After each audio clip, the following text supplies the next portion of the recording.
Hi, everybody. Welcome back. This is the Alopecia Angel podcast, Awaken to Hair Growth. I am your host, Johanna Dahlman. And for those of you who wanted to understand me a little bit more, get to know me a little bit more, this interview definitely opens up a different layer to who I am, to what I'm about, and how I have come to do what I do and why I love doing what I do. I love helping people. I love servicing people and getting them from the alopecia pit and dark hole to the alopecia champion that resides in every one of us. We all have the power to be an alopecia champion. We all have the power to be fearless, to be conquering, and to really put this behind us. You know, it's been more than 8 years now, and putting alopecia behind me, I can't even believe it. It seems like it's so far ago, but at the same time, it also feels so recent. And I say that because it was a very stark point in my life, and it definitely impacted me on all levels, mind, body, and spirit. And so with that, I leave you this interview that I did with Akua Robinson, and I absolutely enjoyed it. I had so much fun, and I hope you enjoy it too. Let us know how we're doing. Send us a rate and review on Apple Podcast, and also send us an email if you want us to tackle a question or to answer any of your questions. Feel free. We're happy to respond via podcast and also email as well. You could send us an email at hello@alopeciaangel.com. I look forward to hearing from you, and at the moment, just go ahead and enjoy this interview. It's a different vibe when you hear it from an outsider who's also been in your shoes. And I think that's also key. I've had alopecia. I've lost 50% of my hair. I was losing eyebrows and eyelashes. My forehead was double the size of what it is now because my hair was receding.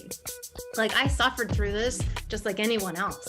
It's not a competition about who suffered the most. It's about, okay, let's stop the suffering, because I think that's the biggest part. Let's stop the suffering and let's get to hair growth in less time. And this is your manual. This is your blueprint on how to do it. Welcome to the Friends in Beauty podcast, a safe space for ambitious beauty industry creatives to have real talk, get real answers, and practical tools to grow their businesses.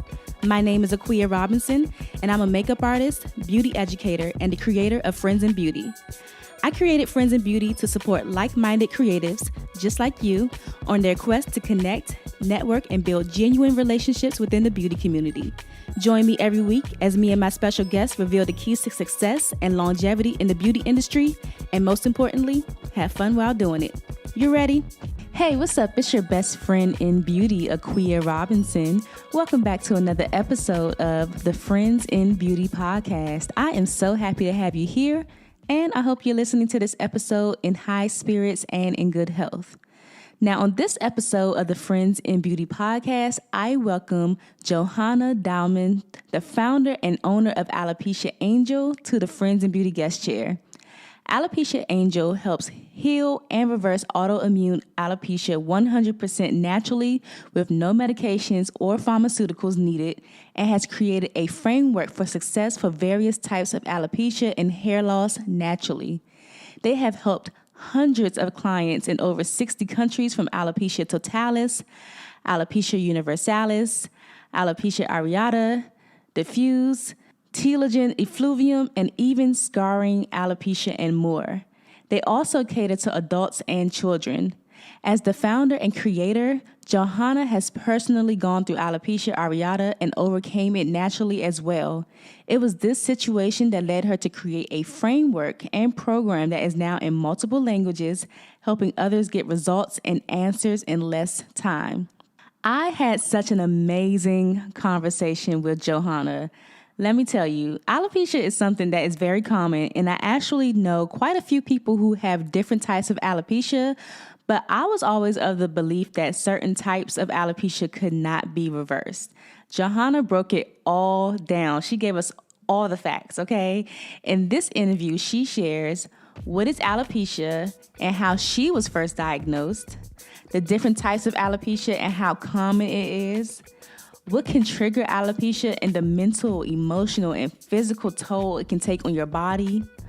All about her program, Hair and Heal, that's helping her clients see hair growth in as little as 4 weeks.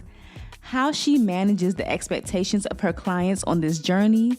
Some of the amazing results and stories that her clients have shared. How friends and family can support someone they know with alopecia. common misconceptions about alopecia, and so much more. This interview is so informative. Oh my gosh.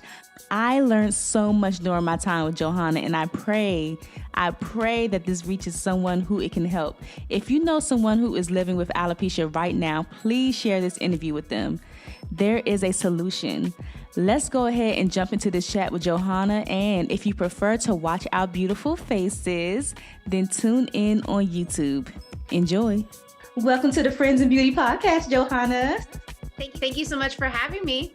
Yes, I'm so excited to have you. I was just telling you, I know quite a few people with alopecia, and I was always of the belief that it could not be reversed for, certain types of alopecia. So I'm really excited to talk to you today and just get into all of it. Excellent. Me too, because I believe there are many myths surrounding hair loss, alopecia, the different types, the autoimmune, if it's treatable or not treatable, or even scarring, which many people also are diagnosed with. And I have so much information to share. So I'm really happy about this. Yay. Well, before we jump into it, we're going to have a little fun, just warm up a little bit. I have some icebreaker questions for you so the Friends of Beauty audience can get to know you outside of what you do for your brand. So the first one, just give us 3 random facts about you. 3 random facts. I speak 3 languages, Spanish, English, and Portuguese. I love to travel, have traveled to over 65 countries in the world.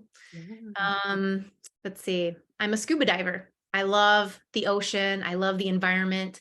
I'm not political at all, but when it comes to protecting the environment or to making it cleaner and better, you'll see me picking up trash. You'll see me, doing some sort of clean the beach type of, situation or day, because I care about the environment, especially the oceans. Having grown up in California, the ocean was my playground. And so the ocean is so important to our ecosystem, to, the lungs, and to everything else that goes on within our world as a whole. And so, yeah, the animals, I love animals. So all the animals and everything else, it ties in with the scuba diving.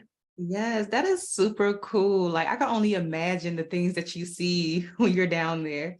It is. It's so amazing. And I actually did this one dive. It was my last dive. I haven't gone diving in a while, but my last dive was off the coast of Florida, and it was to go diving with tiger sharks and hammerheads, no cage. So this was all in international waters, and it's one of the only type of charters that you can do.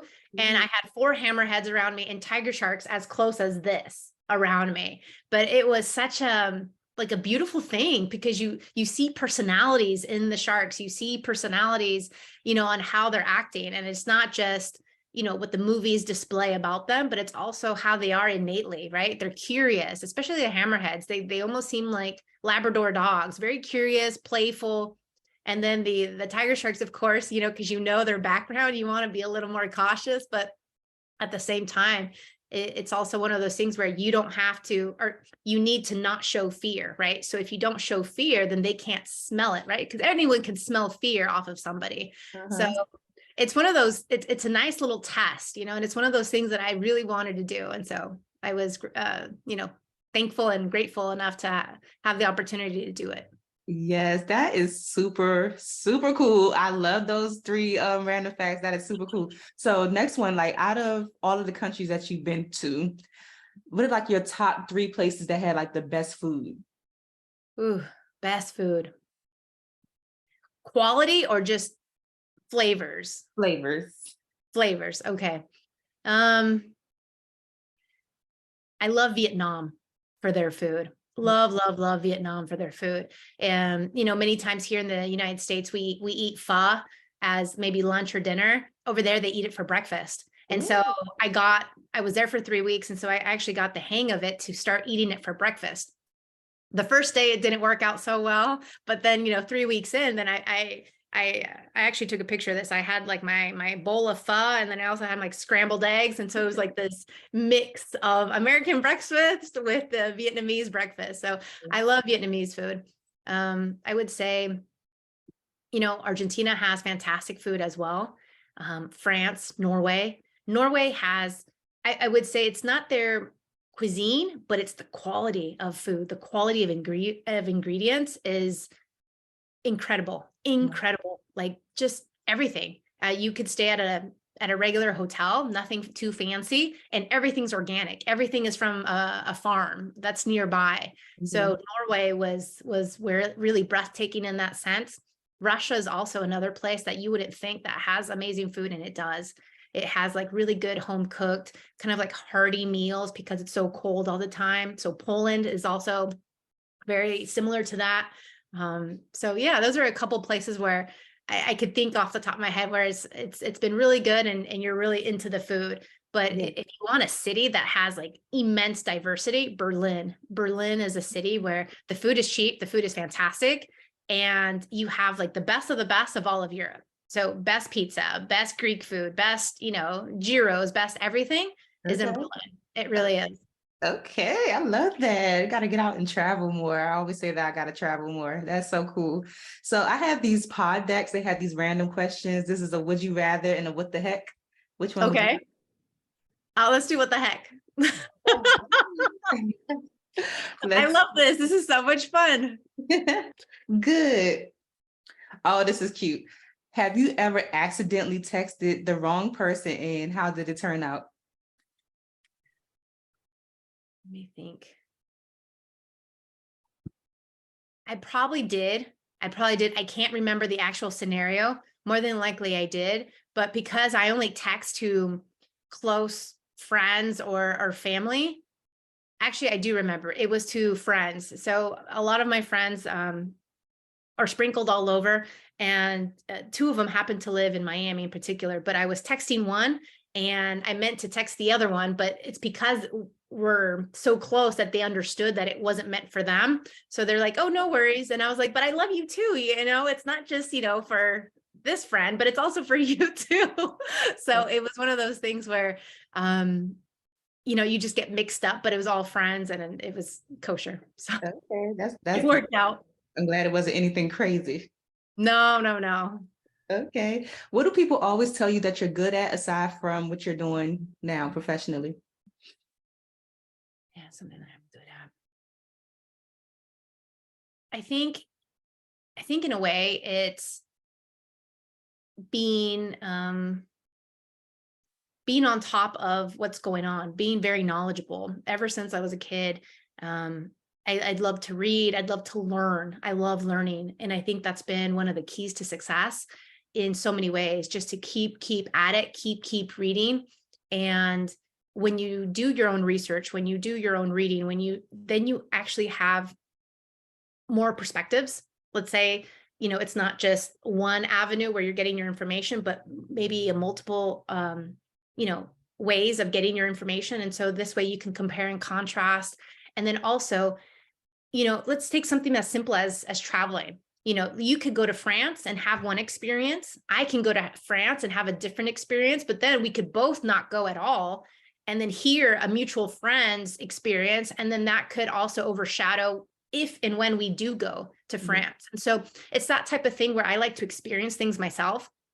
I don't go by what people say. And so even let's say if you're looking at reviews on Yelp or on TripAdvisor, like I feel like I could read people to an extent, and even the reviews, even though I don't know the people, the background or, anything, age, race, ethnicity, nothing, but I can read through the reviews, through the lines to see if this place or this amusement park or this whatever if I'll like it or not, or if I intrigued to go or not. But sometimes I don't care about reviews and I just go. And so I like to experience things for myself. So I don't know if in a way I'm answering the question correctly.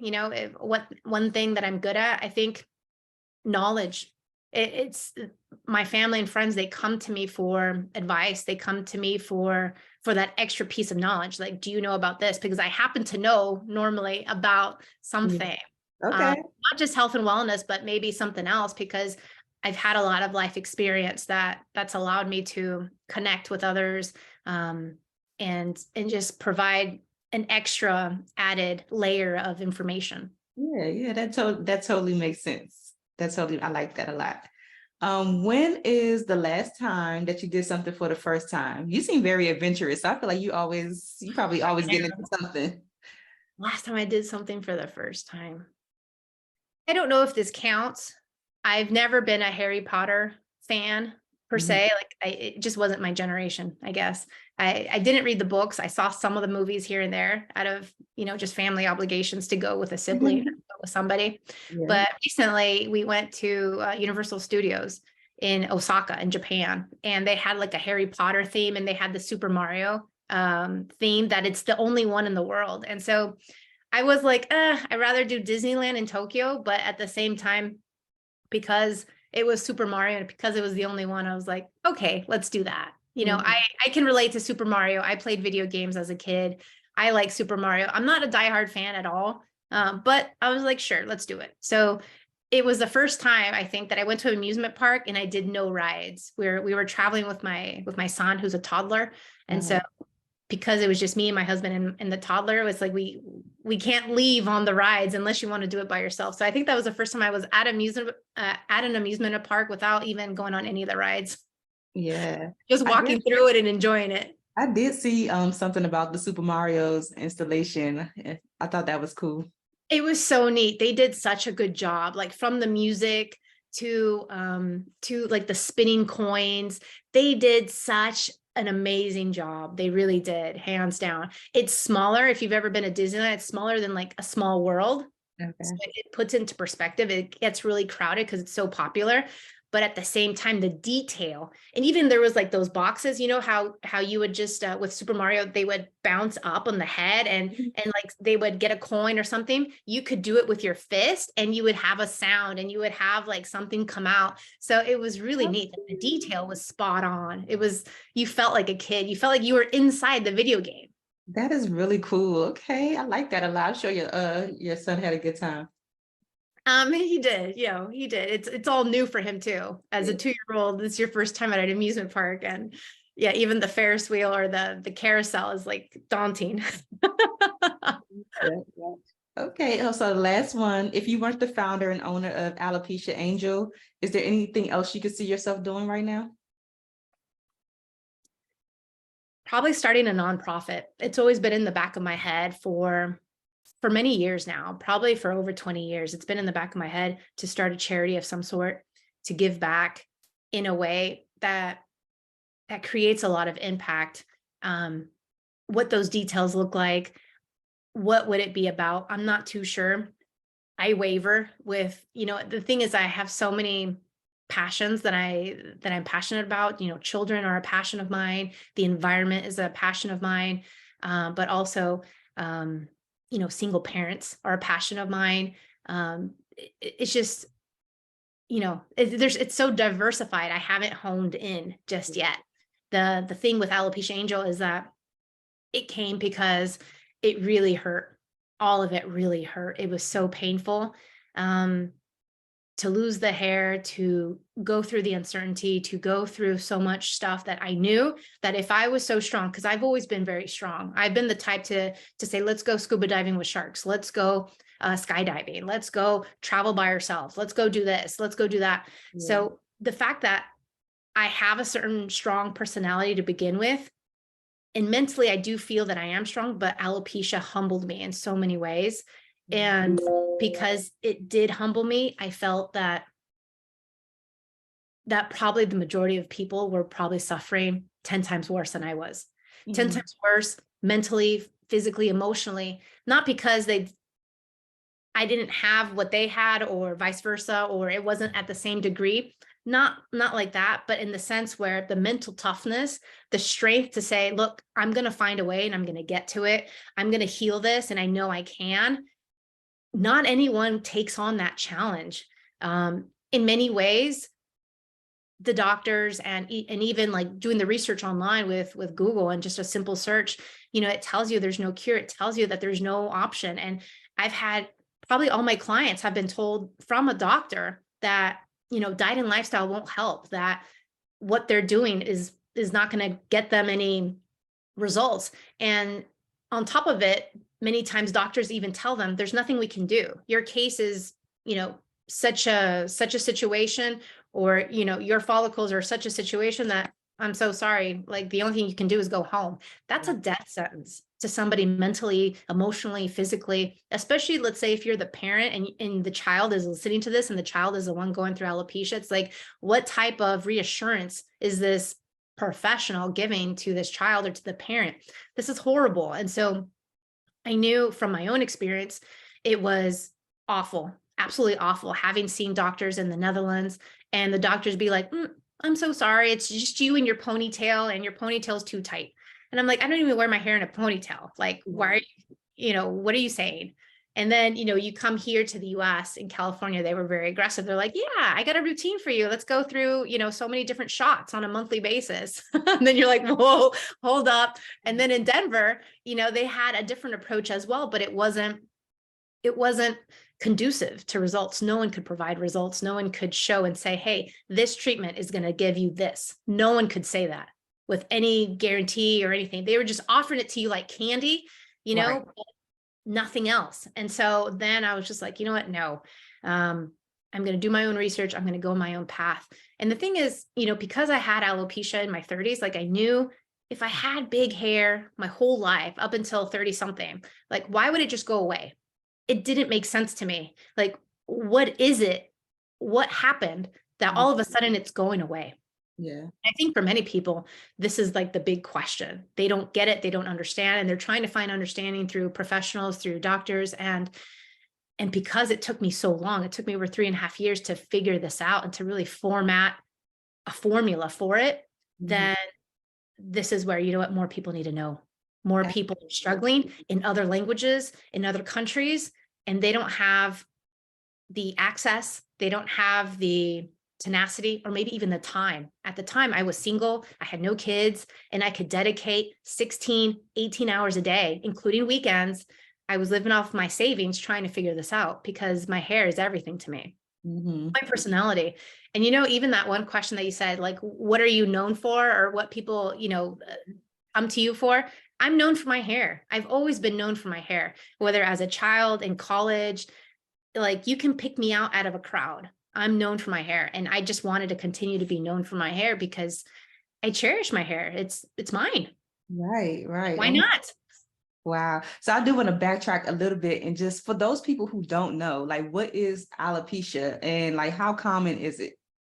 Alopecia is the medical term for hair loss. Now, underneath that umbrella, you have multiple types of alopecia. You have alopecia areata, totalis, universalis. Those three are autoimmune. So it's where your body is attacking its own follicles. Then you also have a different umbrella of scarring alopecia. Inside scarring alopecia, you have multiple different types. Then you also have telogen effluvium, which it's diffuse, it's all over. So diffuse telogen effluvium are kind of in the same basket. And this could be postpartum hair loss. This could be a stressful event hair loss. This could be COVID hair loss. This could be multiple different types. And then at the same point, you could also have 2, 3 different types of hair loss at the same time. You also have female pattern baldness, alopecia. So there are many different types, just like colors in the crayon box. There are many different types of crayons inside this crayon box. Yeah. Is male pattern baldness considered alopecia? It is, because it is hair loss. It's a more genetic type of hair loss. Male pattern baldness happens to males. Female pattern baldness happens to the females. And it's that gene that you got from either your mom or your dad. Technically your dad most of the time, but it can be passed down from your mom as well. But it's not just genetics. You know, I've done a lot of research on this, and there's something called epigenetics. And this is where your diet and your lifestyle, your environment all play a part. So regardless of whether your parents or in your family there's cancer or there's hypertension or there's high blood pressure or what have you, you can hold the triggers to all that with diet and lifestyle. And I think that's the key component here. That's the key takeaway, is the diet and lifestyle is much more than what we just think of, just like meditating, eating well, and doing yoga. It's not that, and it's so much more than that too. At the same time, you really have to tailor this to each person, because we don't live all in the same country, in the same city. We don't come from the same family. All our diet and lifestyles are all different. And so this is where our signature program tailors it to vegans and vegetarians and pescatarians and meat eaters and people who observe Ramadan and people who don't. And, it's tailored to you because we want you to get the results. Just like I wanted results in less time, I want my clients to get results in less time. So it has to be tailored to each person. And I think this is the problem with medication, right? It's a one size fits all approach, or the specialty serum or the specialty pill or the specialty shampoo. It's a one size fits all, but how do you know if it's going to work for scarring or for the autoimmune or for regular hair loss? It won't, it can't. The way you treat somebody your age or my age is not the same you treat a 5-year-old or a 2-year-old. It's going to be so different. Right. When did you first notice like the early symptoms of your alopecia at that time? And like, what did that look like?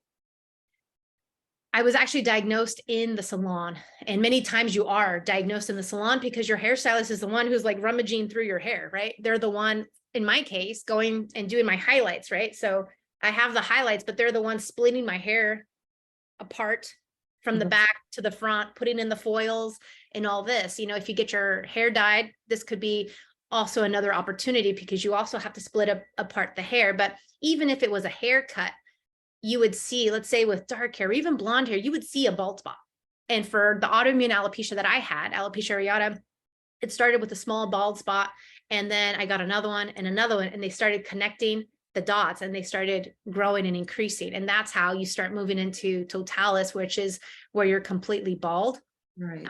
And then universalis is where eyelashes, eyebrows, body hair all over go away. And so it's, first tier, second, and then third in terms of the autoimmune alopecia. And I was diagnosed at the hair salon with my hairstylist, who's been doing my hair since I'm 13. And he told me, Johanna, you have alopecia. He was just very matter of fact about it. He's like, you need to go see a doctor. I didn't know what alopecia was. This is a term that I had never heard of. And so I started looking on my phone, started looking and researching, and I saw what it was. And it felt like a death sentence. It felt like there's no cure. There's nothing to do, go see a dermatologist. And so this is where it all started. I started seeing a bunch of doctors, and it led me through this path of what's next. I had just met my husband. We were dating at the time when I got alopecia, when I was diagnosed. And so, being in my mid-30s, I was looking at getting married, having kids, and getting on with this life, right? And so I went the natural route first and foremost because I didn't want anything to hinder my chances of having a baby, of my fertility. And the more research I did, the more research I saw that all these medications do hinder fertility for both men and women. They cause erectile dysfunction. They cause a bunch of other problems. And the more articles I was reading, the more articles that were showing where women were having kidney failure, liver failure, hip transplants at the age of 22, and all these types of things because of the medication. Wow. And so that was something that I didn't want to go down that rabbit hole with medication. I knew the natural route was the only way for me. And again, there was this innate intuition telling me, I'm going to get my hair back. I know I can. I don't know how, but I know I can. And so this is what, that persistence, the tenacity just kept going. And and it paid off. It paid off beautifully. So when you finally went to the doctor, what was that appointment like?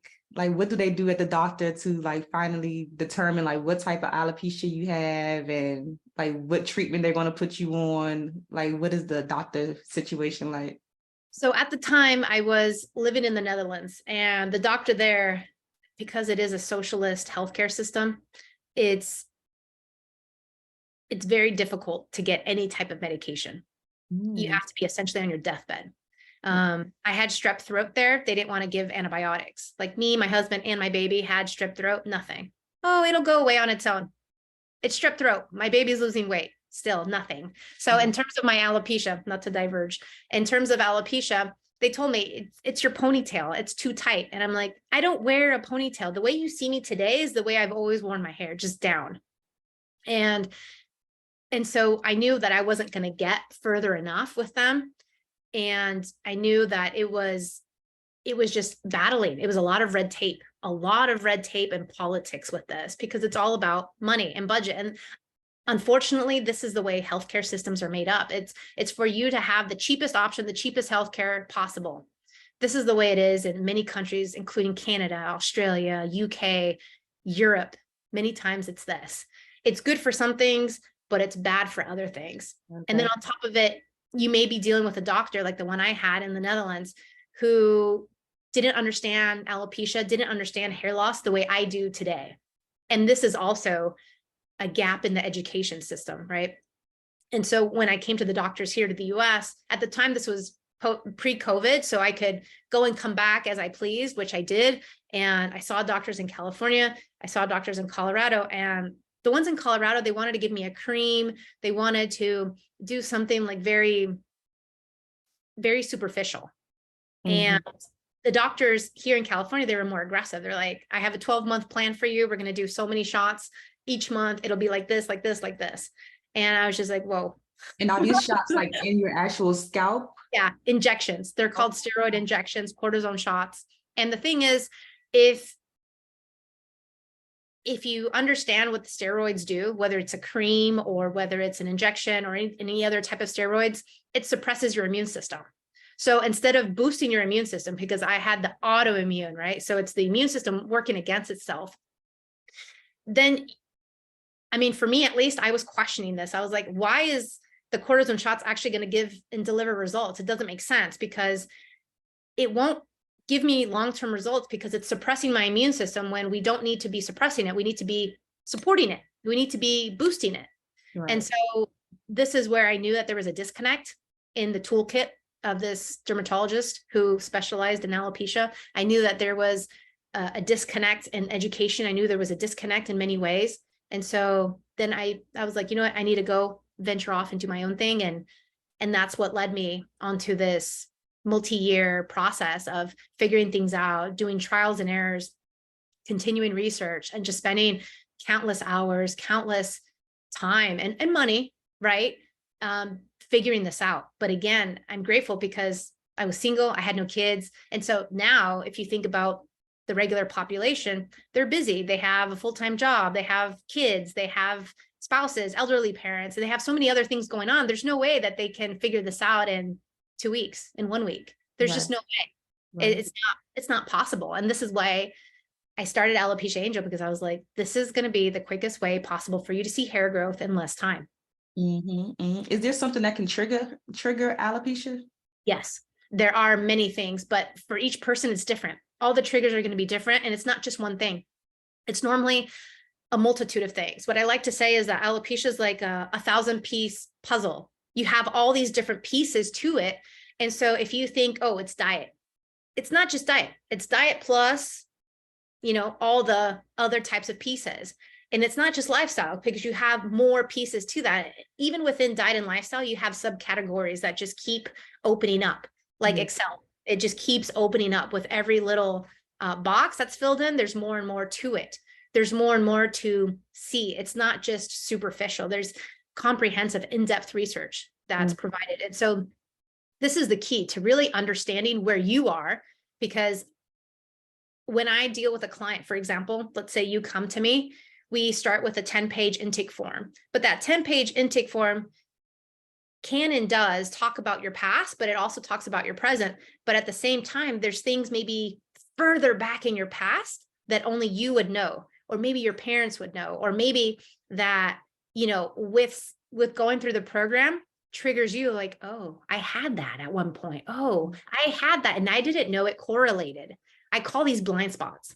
And the blind spots are necessary to uncover, because that's what keeps people stuck. This is why they say there's no cure, because people are stuck and because they're trying to put one size fits all approach to everybody. So the one pill that takes away your headache or my headache does the trick, right? Tylenol, Advil, it does it. There might be a preference. It might take you 15 minutes. It might take me 10 or maybe longer, but the headaches will go away for both of us.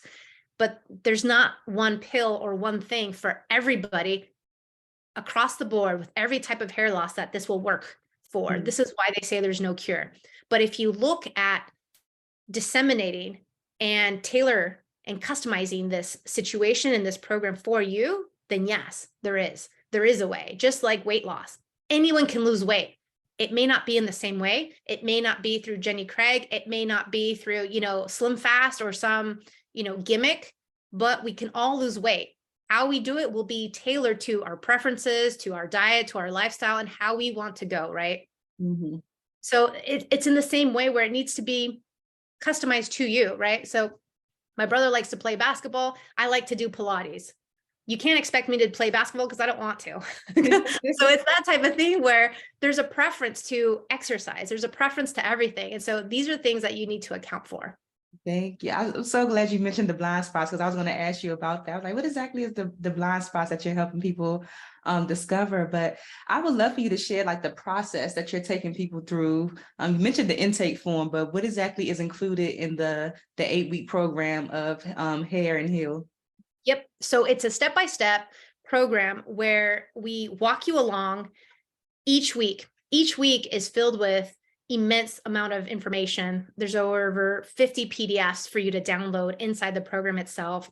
Plus there's a lot of bonus sections for you to like up-level your health and up-level yourself, because for each person, it's going to look a little different, right? For the vegan versus the meat eater versus the pescatarian versus the person who only wants to eat fruit, etc. So that's the diet component in terms of we need to get this tailored to you. We need to see how we can manage the diet situation for you, for your child. Let's say I've had clients as young as 8 months to clients as old as 75. So age is not a factor. I actually have a nurse who's been a nurse for over 30 years. She's 65 years old, and she thought because of her age, because she's postmenopausal, that this wouldn't work for her. In 4 weeks, she started seeing hair growth. Yeah. In 4 weeks. So age is not a factor. Race, ethnicity is not a factor. How long you've had alopecia is not a factor. You have to understand that if you are willing, and if you're alive, heartbeat and all, breathing and willing, if you have the desire, you can heal. Mm-hmm. Just like you can read a book, or you can learn to drive a car. You can learn to do this. And no one's teaching us this, unfortunately. Like I didn't learn this from my parents. I didn't learn this from school. I didn't learn this from anybody. I had to get this information myself. And so I actually have functional medicine doctors. I have regular doctors. I have nutritionists, dietitians, personal trainers do my program because they see hair loss in themselves and they can't figure it out.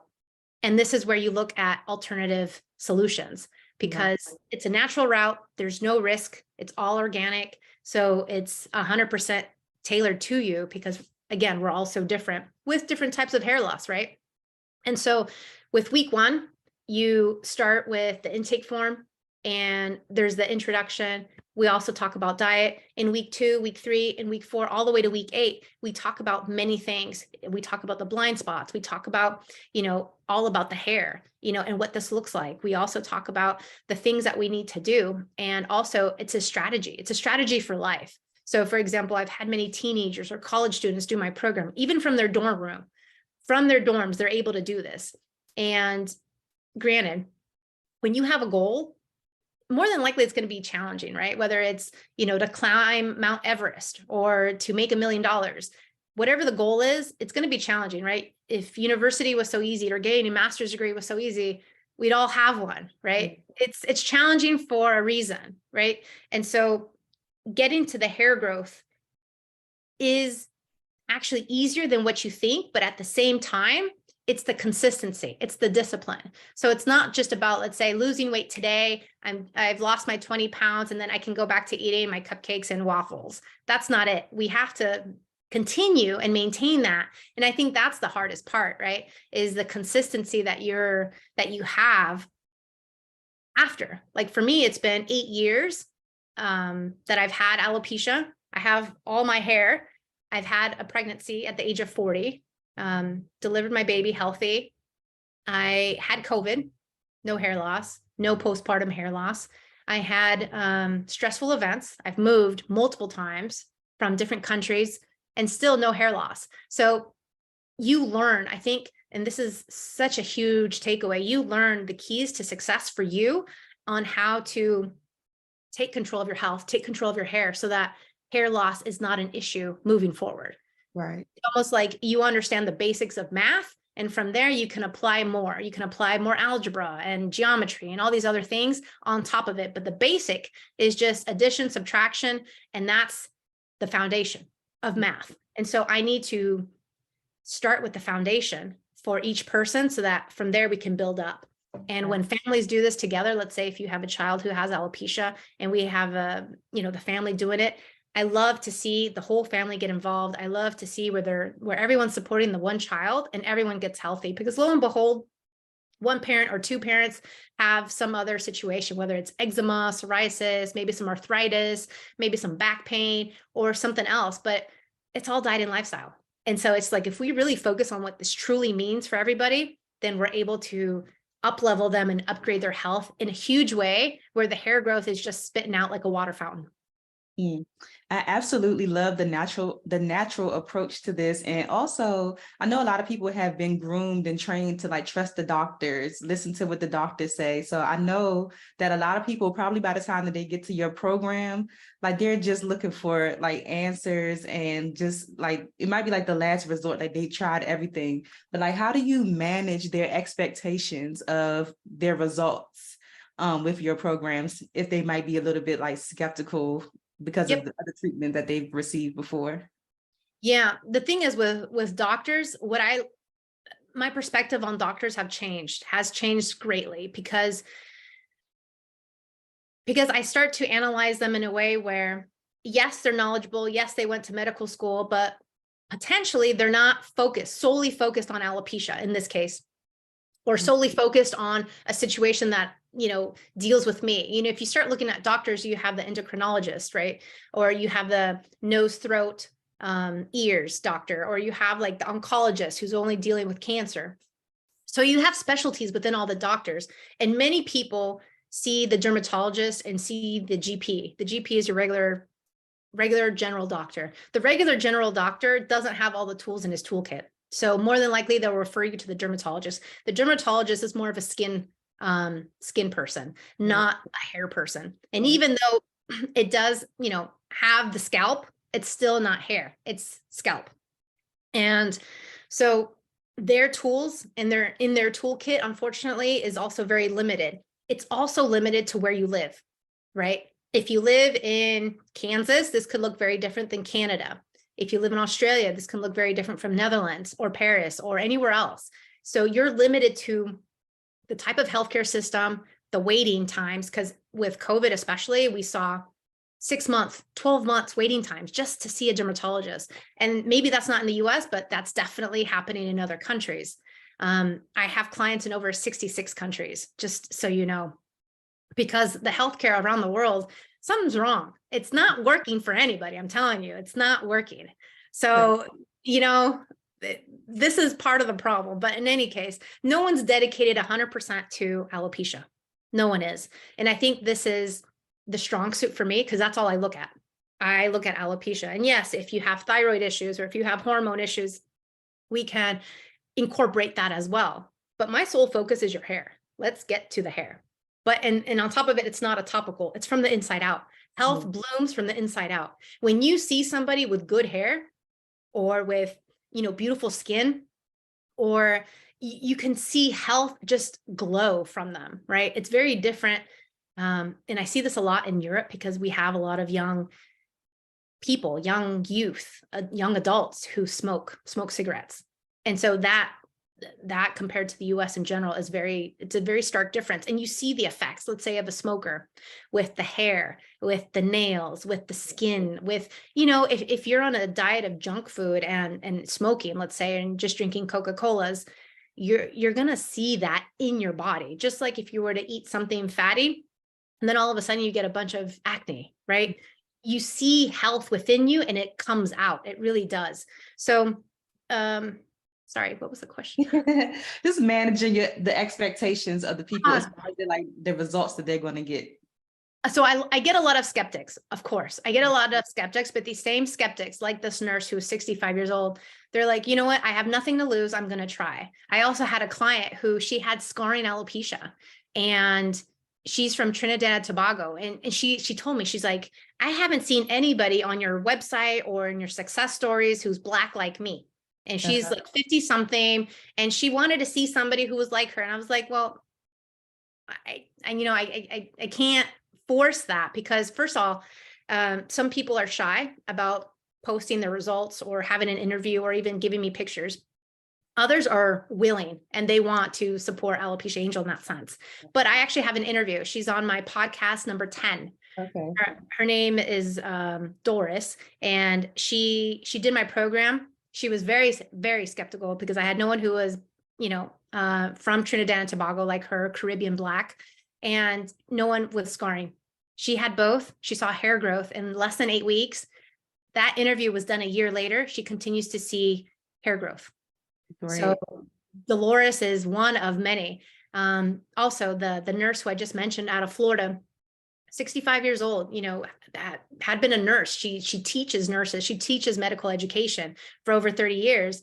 She's completely bald. In 4 weeks, she saw hair growth. And a lot of times what people do, like this nurse did, she bounced off my recommendations with a provider, with another, let's say, naturopath that she was looking at, or a friend, or who maybe has medical idea. And so her friend, who happened to be a chiropractor and a medical doctor, said to her that my recommendations were spot on. And sometimes it's like you have to hear it from somebody outside your circle. Right. It's kind of like the child who doesn't want to listen to their parents, but then when they see somebody who's like a mentor or a coach, I get this a lot with children too, right? They respond to somebody else. So let's say the teenagers, especially because they tend to be a little more finicky and difficult. The teenagers who do the program, they don't want to listen to mom and dad, but when they get on the phone with me, they're like, okay, we'll do everything you say, and it's just a different vibe when you hear it from an outsider who's also been in your shoes.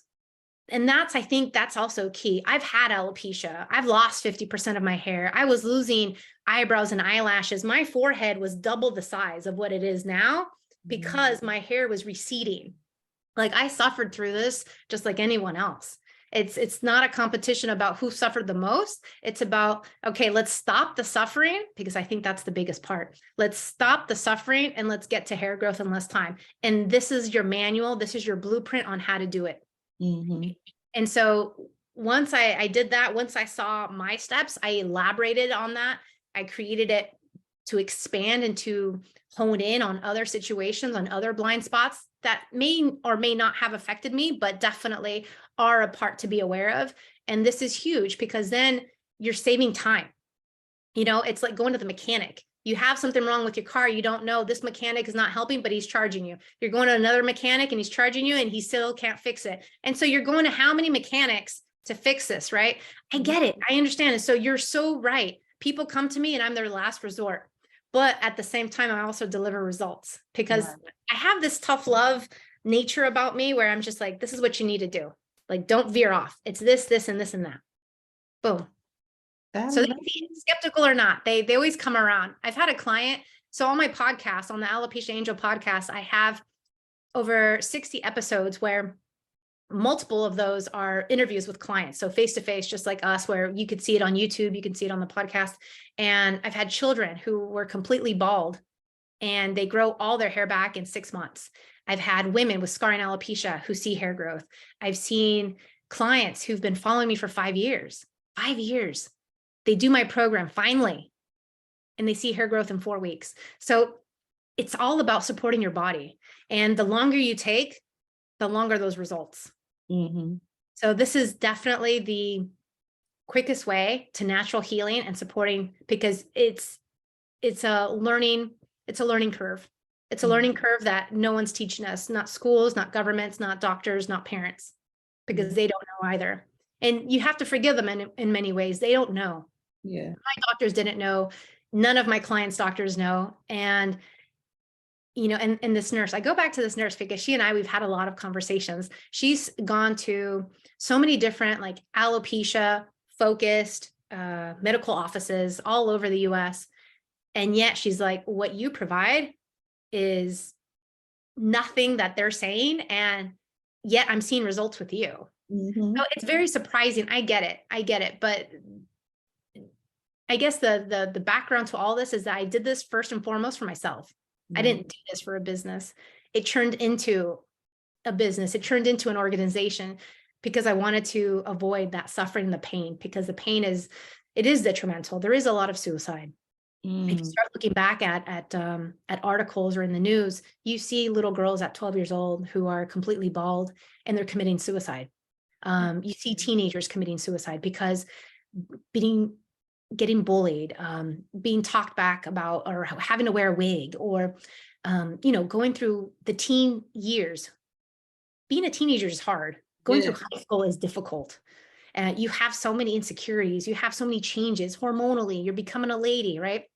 Boys are becoming men, and the puberty and all these other things. And so losing your hair is hard enough, is really hard. And it does take a mental toll. And it's, and when I see articles like this, I know it can be prevented. And I know as a mom, I'm getting a little emotional here.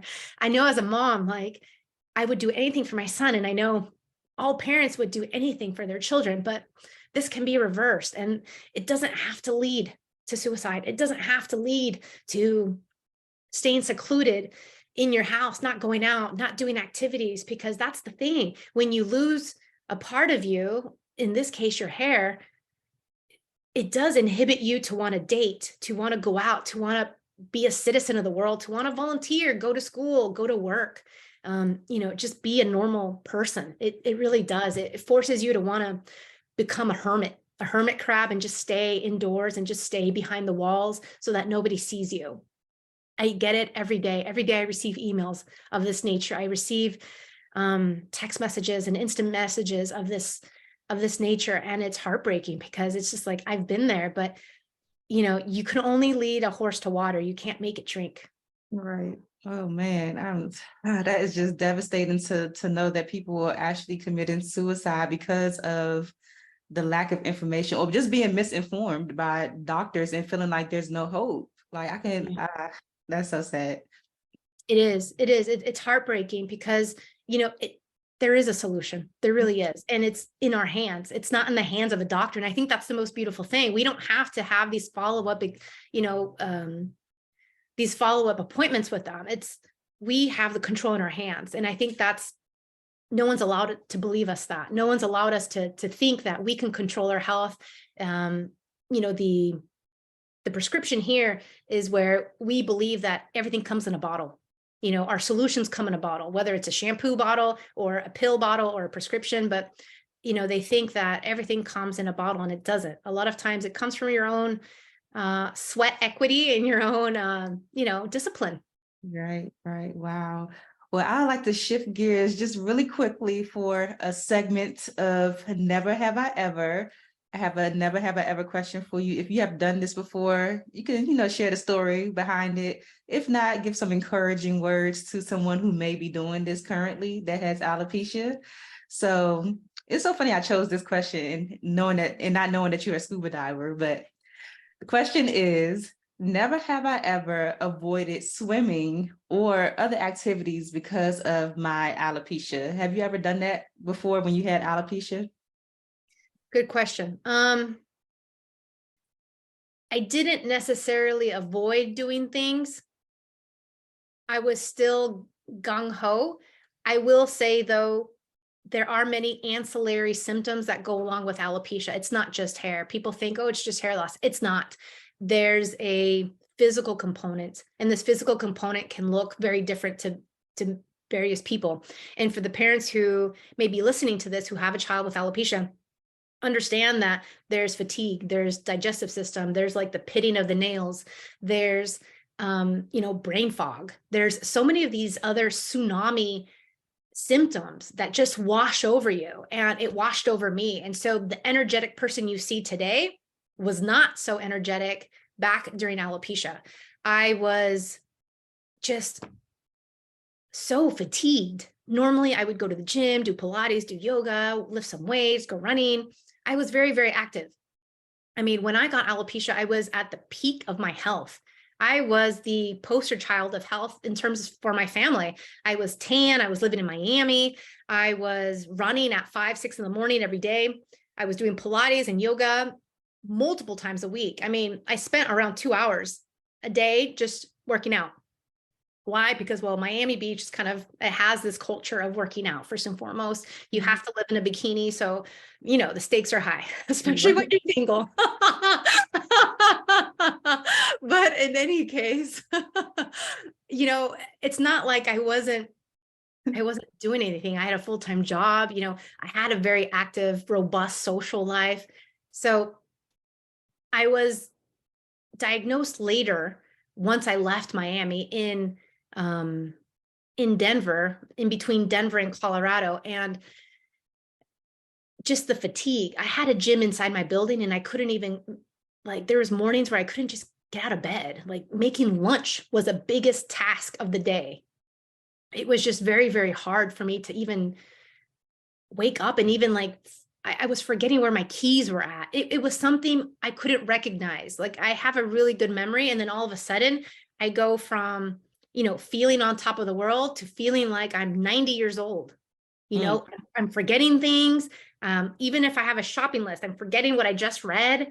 So I have to review it 100 times.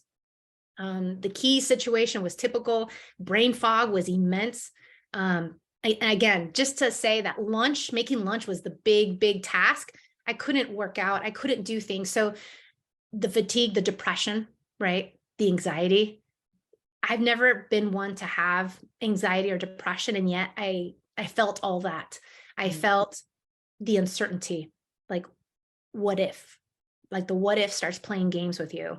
The what if I can't figure this out? Like, what if I can't find a solution? Like, what's going on? And then on top of it, you see, like you're visually seeing just immense shedding, drains being clogged up, floor, hair all over the floor, like a dog. Like I owned a dog and I didn't.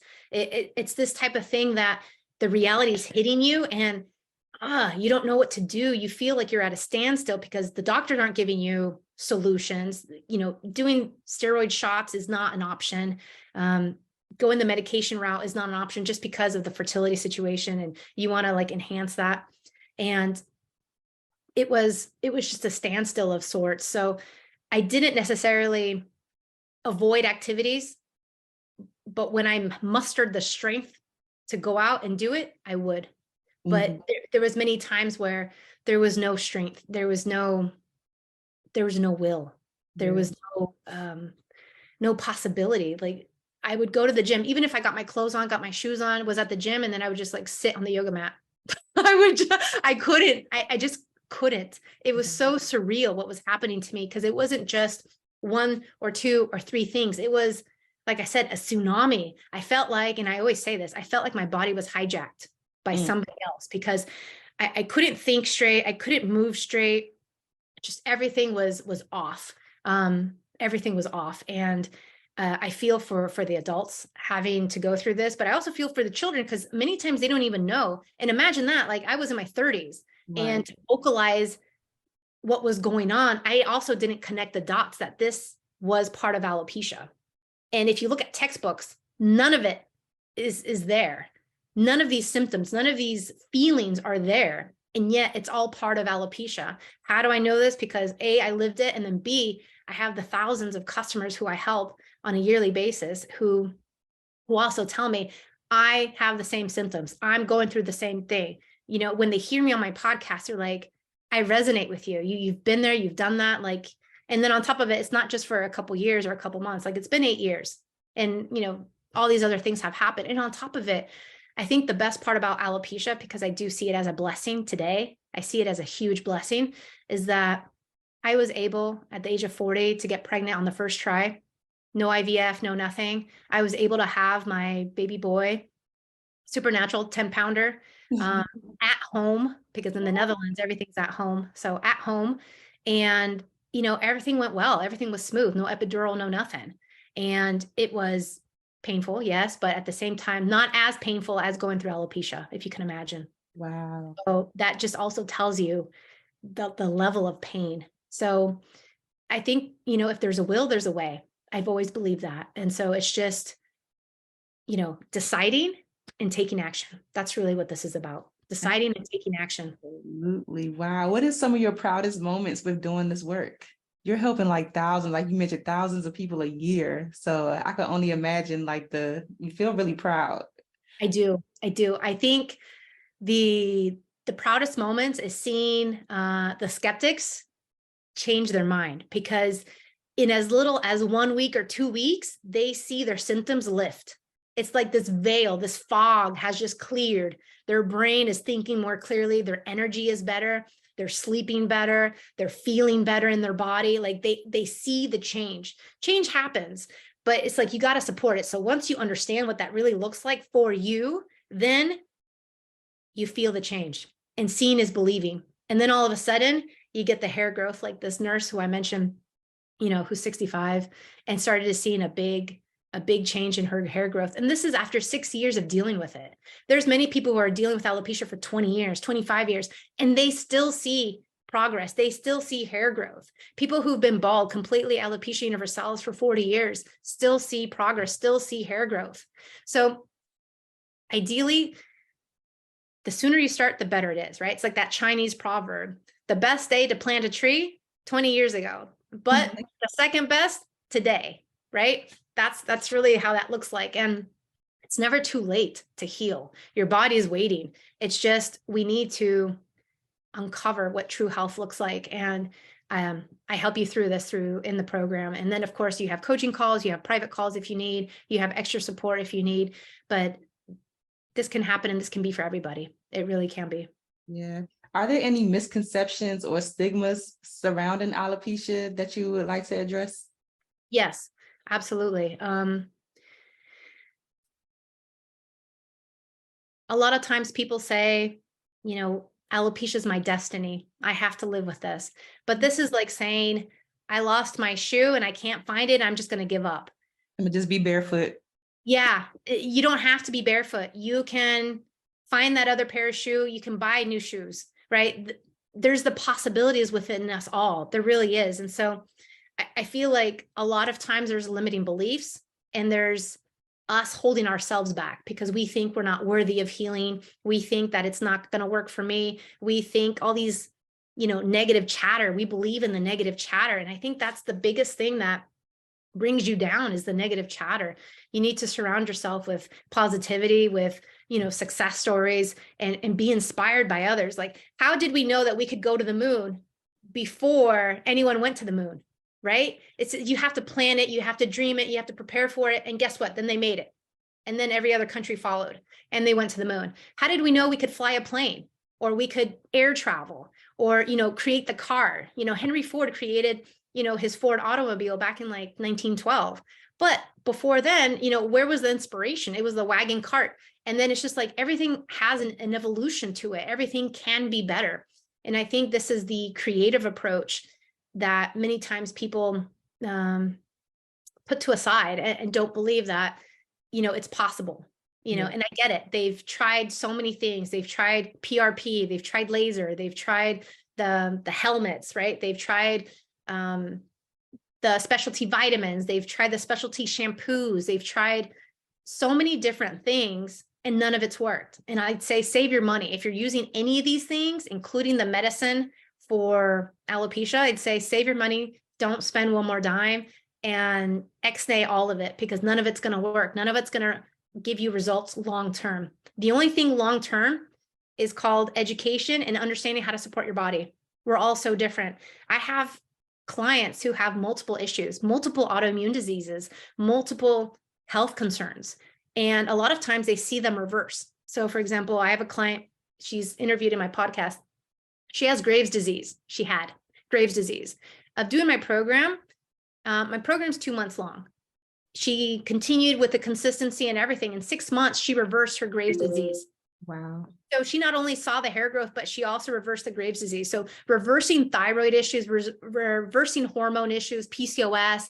I have a client in her first week of doing the program, she's a type 1 diabetic. She stabilized all her blood sugar.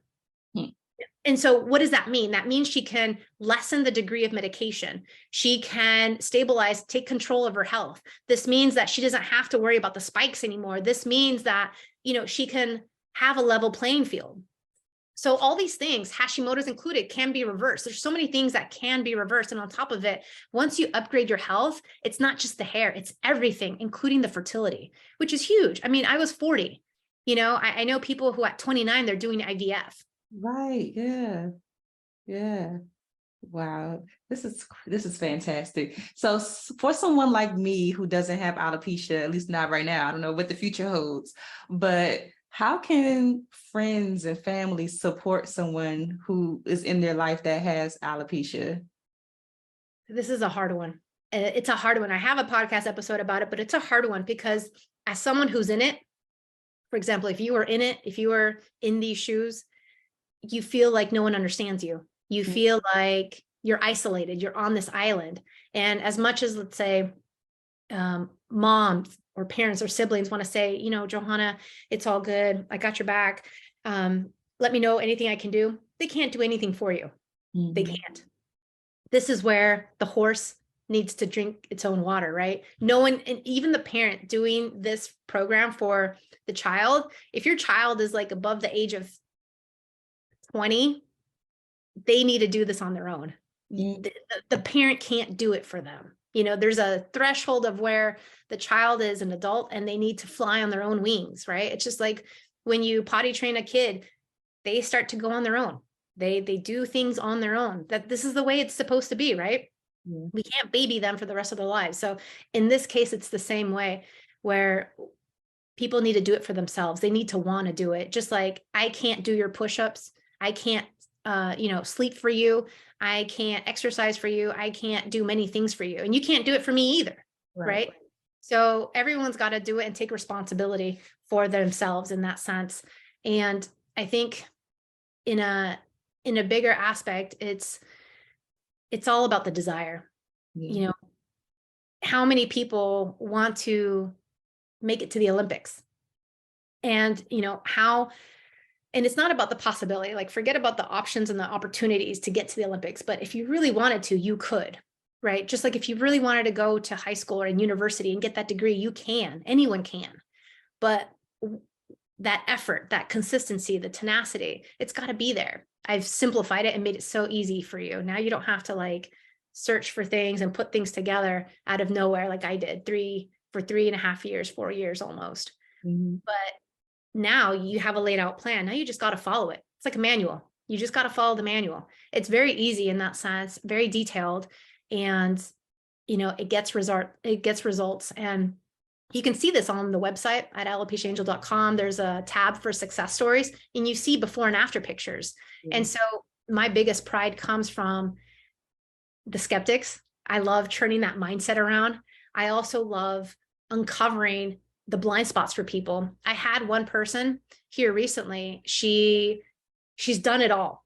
And a lot of times people say, I've done it all. I've been to the rich, expensive hair treatment place in Norway or in Sweden or in Switzerland. And I've done this and I've done that. And they, list all the expensive stuff. Just within that evaluation form, I've picked out exactly what's going wrong.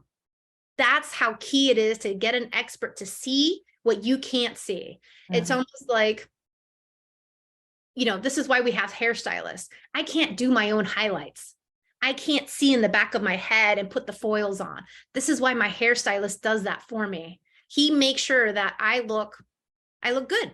He makes sure that all my highlights, all my foils are in perfectly, that nothing's too thick, nothing's too thin, and everything's, even. He can see what I can't see.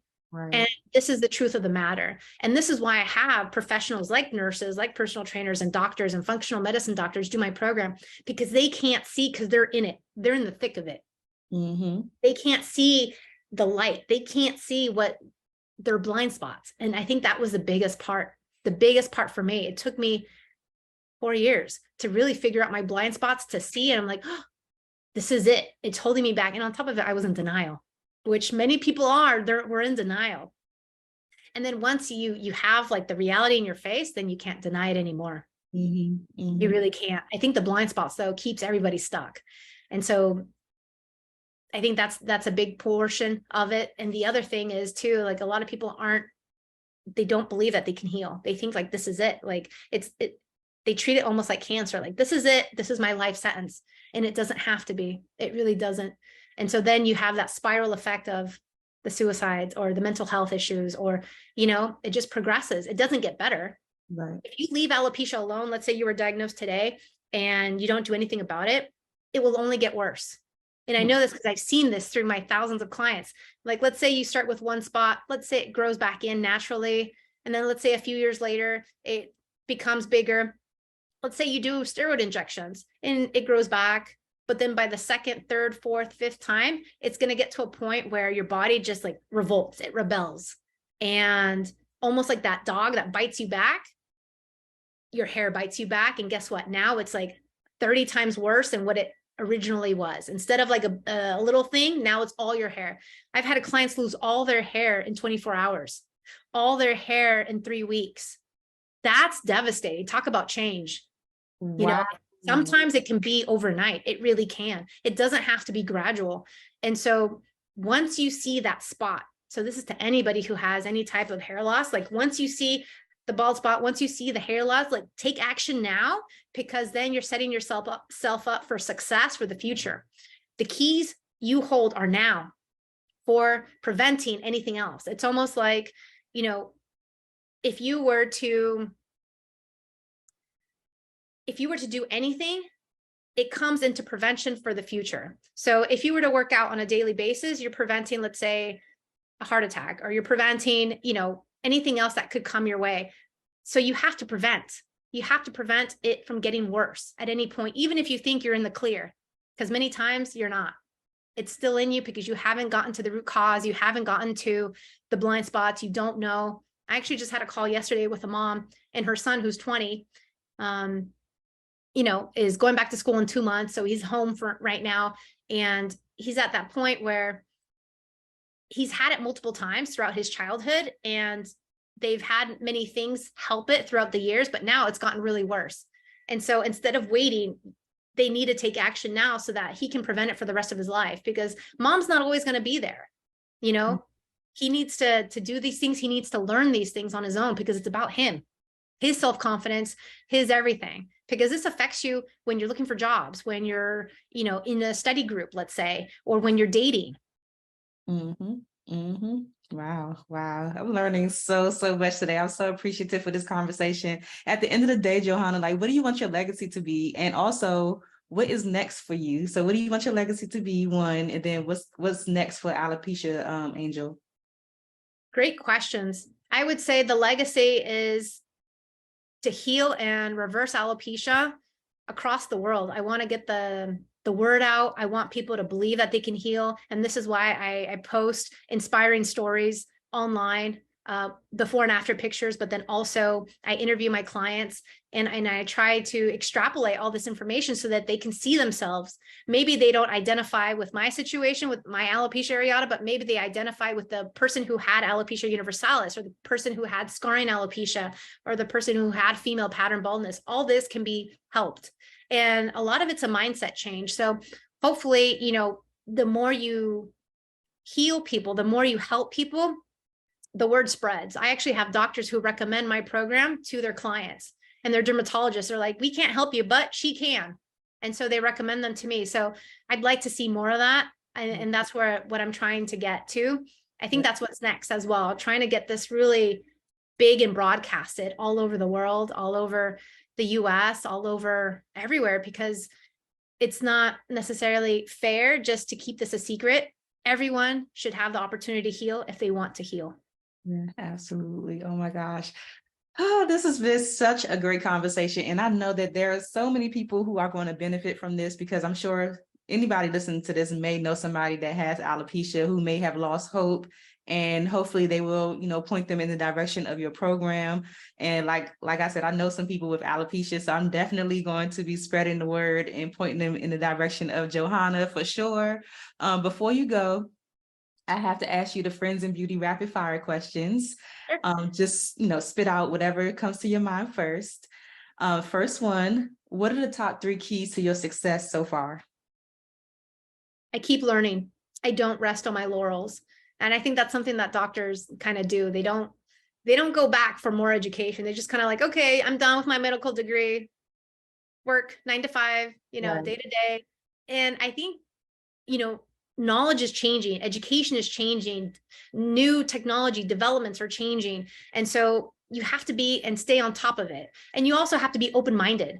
And so I'm curious. So I think that's one of my my keys to success is my curiosity for things, to do things better, right? That I always want to improve. I always want to excel. I have a high standard for excellence, not just within the organization, but for myself. I have a high level of excellence. And so I require that from my service providers, from my doctors, from everybody else. And I also see doctors as somebody part of my team, not somebody who's going to dictate my life, but somebody as my team. You're here to support me. I'm paying you to support me, just like my clients pay me to support them, right? You're part of the team. So I've switched the idea of, you're the end all be all, because you're not. That's so the curiosity, a thirst for learning, and then also a thirst for making a change. I think those are my keys to success: curiosity, learning, and change. Because keeping the information to myself, like I could have easily just gone off on my merry way, kept my hair and, did my life, but I didn't want to. I was like, people need to know. They can't be going through what I'm going through. And then if you start reading articles and people, what they say, and like, let's say TV interviews and whatnot, they've been dealing with this for years, decades. And I was just like, I'm lucky to only have been dealing with this for 3.5 years, 4 years. But you can shorten all that. You can shorten it real quick for everybody. And so, there is no quick fix, but at the same time, this is the quickest fix, naturally, holistically, long-term results. Yeah, absolutely. So yeah, curiosity, learning, always learning, and making that change available to everybody. Awesome. How do you measure your success? By the amount of people who I touch, by, where people find me. Maybe they find me through my podcast. Maybe it's recommended through a doctor. It's also the people you touch. I went to a health conference last year and I spoke to a lot of people, and there was actually a professional speaking about hair growth, hair loss, and he was promoting hair transplants. And so I like to see and understand their perspective, their point of view, where they're coming from. But literally I went in, it was a small little conference in this sense. It was like a side conference. Anyways, it was probably no more than 40 people in the room. And I was there a little bit early. I was there taking my seat. Everybody came up to me and told me what beautiful hair I had. I was like, oh, thanks. Did you know I had hair loss? And it's just like, I go into my story because it's just like, they're here trying to see about hair loss and hair transplant, but yet they see me, they're giving me a compliment. And I'm just like, yeah, I had it. This is how you can reverse it. And I think it's so important to get that message out. More and more do I see children with alopecia. And I was raised in California, in Southern California. And so I'm here right now visiting family. Literally, I've already seen maybe 3 people with alopecia already. Wow. And that's just with like going around, like going to the supermarket, like nothing, just doing day-to-day life, right?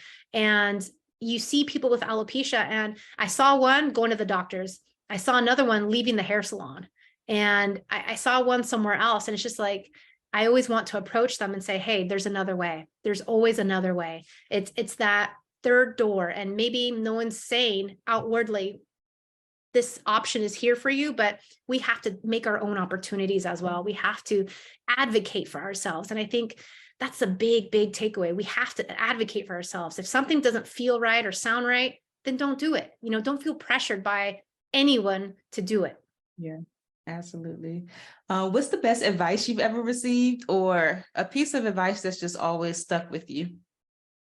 Probably the best advice would be to get mentors, to get coaches, to get coaching. It's only after alopecia where I started investing in coaching for myself, whether it's in business, whether it's personally, whether it's actually during alopecia too. I also invested in different programs, just to learn more, or just to heal, or just to be curious, or just to seek out. When someone tells me about something 3 times, maybe it's from 3 different people, then I feel like it's the universe telling me I need to look into this. I need to go do that program. I need to read that book. I need to just investigate a little bit more. And so when I hear something, whether it's on the radio or anywhere else, just 3 times, then I'm like, okay, let's let's look into it. Let's make it a priority, because the universe talks to us. It doesn't matter about what religion you subscribe to or if it's any religion, but the universe is energy. And when you're putting out a certain type of energy, if you're, let's say, looking at fertility, looking at alopecia, or looking at ways to answer this problem that you may have, any problem, the universe is talking to you. It really, at least that's what I believe. The universe is talking to you. And so there's like nuggets of wisdom, but we have to be open, not distracted, to be able to listen to them, to be able to catch them. And so when that happens, then I take it and I run. Now I'm like, really, I have like antennas, really like honing in, and I'm just like, okay, take it and run. If it's a book, if it's, a program, if it's anything else, like, I believe investing in yourself is probably the best thing ever. And I think this is where we all lack. We might invest in our homes, in our cars, in our children, in, how we dress, in our education, like normal, traditional education, high school, university, this type of thing. But there's outside education that could be so, so important, so perfect for our self-development, and I think that's the key. That's been so key for me. I've been open-minded. I've been always trying to learn more, always trying to better myself. Yeah. Okay. What advice would you give to someone who has just been diagnosed with alopecia? I'd say go to my podcast, go to my website. There's tons of free downloads on the podcast itself. There's tons of information just so you have a better perspective of what this looks like and what the possibilities are for you. And then also hear inspiring stories. Unfortunately, when you're at any diagnosis, you see the negative. Any diagnosis, whether even if it's something so simple as acid reflux, you see all the negative to it. And so you want to stay away from the negative, focusing on the positive and on being results oriented, because this is where your success will lead. Yeah. What's a resource that has helped you in your business that you can share with the friends and beauty community? A resource for business? I think that getting more mentors and coaches, looking for masterminds, looking for, entrepreneurs who think alike, who are on the same trail, who are at the same level, who want to grow. And it doesn't have to be something big, and it doesn't have to be something paid. I have lots of different mentors. I venture into different things. I recently started working with a human design professional. Okay. Do you know anything about human design? Uh-huh. Okay. Wow. This lady, Alicia Baker, for anyone who wants it, Alicia Baker is phenomenal. I'm actually about to interview her for my podcast because the human design aspect has enlightened me on so many levels, not just personally, but professionally as well, but then also with clients. And human design is something that's relatively new. It's maybe, came about in the 80s. And I mean, Alicia knows her craft. She really does. And so let's say that's another thing, being curious and open to these things, investing, getting somebody to give you results, to give you more insight. This is what life is all about: growing, learning, evolving, and helping others. Because the more I can learn and grow, the more I can share with others, just like you are. Yeah. This is all key. Absolutely. That's exciting. Okay. So the last one, I just want you to fill in the blank and just say, my name is blank, and the key to longevity and success is whatever you think it is. My name is Johanna, and the key to success and longevity is always upgrading your health. Ooh, yes, I like that. Always upgrading your health. Before you go, please share your social media information, your website, whatever people need to do to connect with you, Alopecia Angel, your program, just share it all. AlopeciaAngel.com. You can see where I'm at on YouTube at Alopecia Angel, Facebook, Instagram at Alopecia Angel. Also my podcast, Alopecia Angel, Awaken to Hair Growth. It's also in Spanish. For those of you who speak Spanish, it's also in Spanish as well. So that's where you can find me. Awesome. Oh my gosh, Johanna, you have no idea. Like this, I feel like this is one of the most informative interviews I've ever done. Like, I'm really excited for everything that I just learned because like you said, that's what it's really all about. Like, now that I have this information, if I ever come into contact with somebody who is like just feeling down and like hopeless about alopecia, and like I could always just share this resource with them. So I'm really excited and really grateful to have met you, and so grateful for you just sharing so openly with with us. Like this was fantastic. I'm happy to be here and, just to be that connection, because I went through it and I want others to know that they can come out on the other side as well. Absolutely. Thank you so much. Thank you. Take care. Thank you for listening to the Alopecia Angel podcast, a positive light in healing alopecia. You can do this and we can help. Spread the word that reversing alopecia is possible by telling your friends and family.